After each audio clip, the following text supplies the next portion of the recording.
여러분 반갑습니다. 오늘도 새벽 돌베개에 나오신 모든 성도님들을 주님의 이름으로 환영합니다.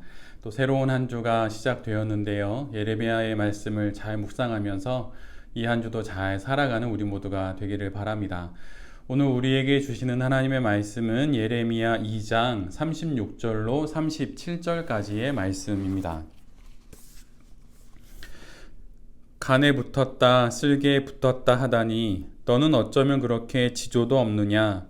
그러므로 너는 아시리아에게서 수치를 당했던 것처럼 이집트에게서도 수치를 당할 것이다. 너는 거기에서도 두 손으로 얼굴을 가리고 나올 것이다. 내가 의지하는 것들을 나 주가 버렸으니 그들이 너를 도와주어도 내가 형통하지 못할 것이다. 아멘. 오늘은 예레미야 2장의 말씀을 갖고 내 얼굴이 너와 함께 가겠다. 내 얼굴이 너와 함께 가겠다 라고 하는 제목으로 함께 하나님 말씀을 나누도록 하겠습니다.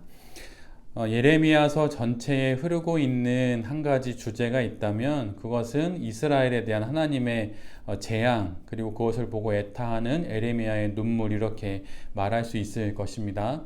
그런데 이와 더불어서 그렇다면 이스라엘의 모습은 무엇으로 말할 수 있을까 생각해 보면 이스라엘은 모렴치라고 말할 수 있어요. 그런데 여기서 말하는 이스라엘은 패망한 북이스라엘을 말하는 것이 아니라 남아있는 유다, 즉 이스라엘에 남아있는 모든 사람들을 말하는 것입니다.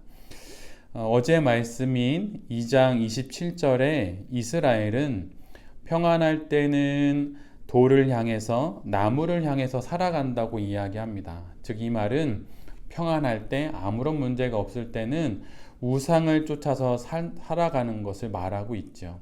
그런데 그렇게 살아가다가 막상 환난을 당하게 되면 그때는 하나님을 찾아서 일어나서 우리를 구원하소서라고 이렇게 말한다고 기록하고 있어요. 이 모습을 그 본문은 이렇게 정확히 표현하고 있습니다. 등은 하나님으로부터 돌리고 얼굴만 하나님께로 향하고 있다. 이렇게 기록하고 있어요. 생각을 해보면 참으로 기이한 모습입니다. 몸은 우상을 향하고 있는데 고개만, 얼굴만 하나님을 향해 휙 돌려놓고 언제든 위기가 찾아오면 그렇게 하나님을 이용할 태세를 하고 있는 것이죠. 애굽에서 건져내어 자유를 주셨고 또 가나안에 들어가 자유를 누리게 하셨는데 이스라엘은 그 자유로 하나님을 떠나고 돌과 나무, 우상을 섬기는 그 일을 자신의 일로 결정을 합니다. 이를 두고 29절은 배신하고 떠나갔다. 하나님을 배신하고 떠나갔다라고 이렇게 기록하고 있어요. 하나님께서 자유를 주심은 배신을 하라고 주신 것이 결코 아니지요. 하나님과 함께 잘 살아가기 위해서, 하나님과 함께 살기 위해 자유를 주신 것인데 이스라엘은 그 자유를 허투루 사용하고 있는 것입니다. 갈라디아서 5장 13절 말씀을 제가 세번역 성경으로 읽어드리면 형제 자매 여러분, 하나님께서는 여러분을 부르셔서 자유를 누리게 하셨습니다.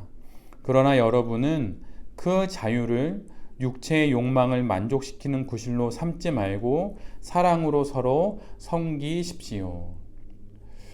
사도 바울의 이 갈라디아 교회를 향한 말씀처럼 하나님께서 이스라엘에게 자유를 주심은 그 자유로 하나님을 향해 살 수 있도록 하기 위함이었는데 갈라디아 교회를 향한 사도 바울의 권면처럼 이스라엘은 육체의 욕망을 쫓아서 살아가는 사람들이 되었습니다.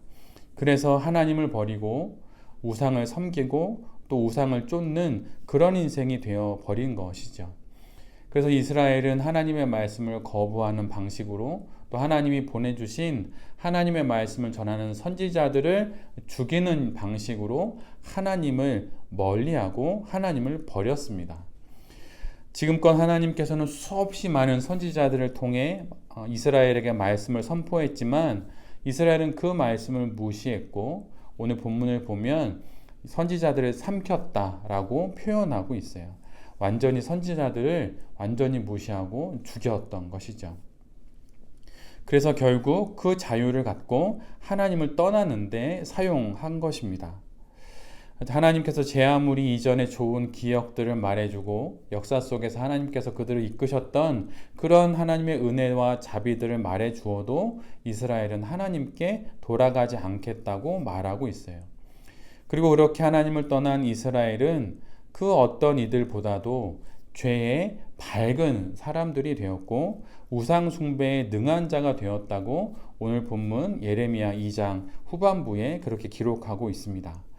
그런데 그럼에도 불구하고 이스라엘은 뻔뻔하게도 자신들은 무죄라고 말하고 있고 하나님께서 진노하실 만한 그런 일을 한 적이 없다고 그렇게 말하고 있어요. 그러면서 여전히 하나님을 버리고 살 길을 찾아 아수르를 쫓아가기도 하고 아수르가 조금 나라가 쇠해지자 이제 애굽을 향해 쫓아가기도 하고 오늘 본문처럼 간에 붙었다, 쓸개에 붙었다 이렇게 하면서 하나님을 버리고 그렇게 강대국처럼 보이는 나라를 쫓으면서 그 나라가 섬기는 우상을 또한 섬기게 된 것입니다. 그러나 이스라엘의 이러한 결국은 그 모든 나라들로부터도 버림을 받고 수치를 당하게 될 것이라고 하나님은 명확하게 말씀해 주시고 있어요. 우리 역시 마찬가지입니다. 하나님을 떠나서 인생을 잘 살아가려 살 길을 찾아 이곳 저곳을 가보고 또 이것저것을 취해보지만 결국 그 모든 것들은 수포로 돌아가고 오히려 우리에게 수치가 될 뿐이에요. 힘있어 보이는 강대국을 의지하며 하나님을 버리는 것은 참으로 어리석은 일입니다. 살 길을 모색하지만 죽기에 이르게 되는 그런 일이 될 뿐이에요. 혹시 우리에게, 내 자신에게 힘있어 보이는 강대국은 무엇이 있을까요? 내가 하나님을 등지고 하나님보다 더 따르고 쫓고 그것만 있으면 살겠다고 여기는 애굽과 또 아시리아는 무엇이 있겠습니까? 혹시 그런 것이 내 안에서 발견되어진다면 그것으로부터 떠나야 할 것이에요. 그것이 사람 내 도움일 수도 있고 아니면 지금까지 쌓아온 신앙의 연륜일 수도 있고 아니면 뭔가 나에게 도움을 줄 수 있는 그런 능력이 있는 사람이나 조건, 환경 그런 것일 수도 있겠죠. 그러나 그 모든 것들은 결국 우리가 쫓는 순간 그 모든 것들은 결국 우리에게 수치가 되어 돌아올 것입니다. 하나님을 버리고 그것들을 쫓는 것은 참으로 어리석은 일들이에요. 그러기에 하나님께로 돌아가야 하는 것이죠. 신앙을 갖는다는 것은 실은 이미 우리가 걸어가야 할 길이 정해져 있다는 그런 뜻입니다. 길이라 말씀하신 예수 그리스도를 따라서 살아가는 것이 우리가 걸어가야 할 정해진 길이에요.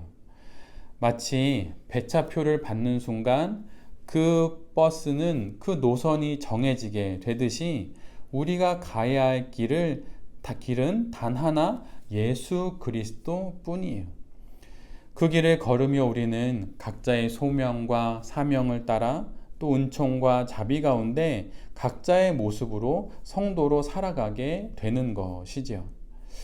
우리에게 자유가 있는 이유, 하나님께서 예수 그리스도를 십자가에 달려 돌아가게 하심으로 우리의 모든 죄를 대속하셔서 우리에게 자유를 주신 이유가 무엇일까요? 그것은 그 자유로 우리가 가야 할 길, 즉 예수 그리스도와 가셔서 그분이 걸으셨던 그 길, 하나님을 향해 가신 그 길을 우리 모두가 가라는 그런 뜻으로 하나님께서 우리에게 자유를 주신 거예요. 그런데 별일 없을 때는 하나님께 등을 돌리고 살다가 힘들고 어려운 일이 있을 때 그제서야 얼굴을 휙 돌려서 하나님을 찾는다면 이것은 하나님께서 주신 그 귀한 자유를 오용하고 있는 것이고 하나님을 향한 모렴치적인 행동이라고 말할 수 있습니다. 어느 목회자의 글처럼 하나님이 정말로 보고 싶어 하는 것은 우리의 뒤통수가 아니라 우리의 얼굴이에요. 고개를 돌리고 있다가 위급한 순간에 뒤통수만 보이다가 휙 얼굴을 돌려 나 좀 봐달라고, 나를 도와달라고 이렇게 말하는 건 참으로 염치 없는 것이죠. 그러기에 지금 바로 예레미야 이 말씀을 우리가 들으면서 우리의 몸도 우리의 얼굴도 하나님을 향해야 할 것입니다. 출애굽기 33장은 바로 앞장인 32장 금송아지 사건 이후에 더 이상 하나님께서 이스라엘과 동행하지 않겠다라고 말씀하시는 그 다음의 이야기를 기록하고 있어요. 하나님께서 금송아지 사건으로 인해 이스라엘과 더 이상 동행하지 않겠다, 이스라엘을 떠나겠다 말씀하시자 이스라엘의 온 백성들이 회개를 하고 또한 모세는 하나님께 간절히 나아가 중보 기도를 드리게 됩니다. 그러자 마침내 하나님께서 당신의 긍휼과 자비 가운데 마음을 바꾸셔서 동행을 약속하시는 그 말씀이 나오는 본문이에요. 그런데 그 말씀 한가운데 출애굽기 33장 14절은 이렇게 기록되어 있습니다. 제가 세 번역으로 읽어드리면 주님께서 대답하셨다. 내가 친히 너와 함께 가겠다. 그리하여 내가 안전하게 하겠다.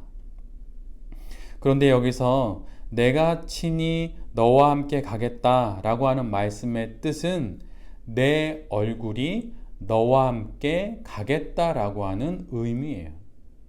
하나님의 얼굴이 우리를 향하고 그 모습으로 우리와 함께 하시겠다고 하는 하나님의 약속입니다. 이 말씀처럼 하나님께서 그분의 얼굴을 우리에게 향하시는 것처럼 우리도 우리의 얼굴로 그분을 향하고 우리의 몸으로 그분을 향해야 할 것입니다.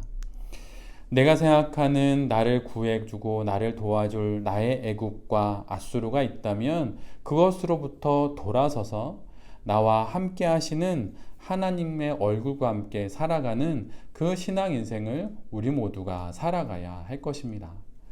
무더위 한가운데 또 새롭게 한 주가 시작됩니다.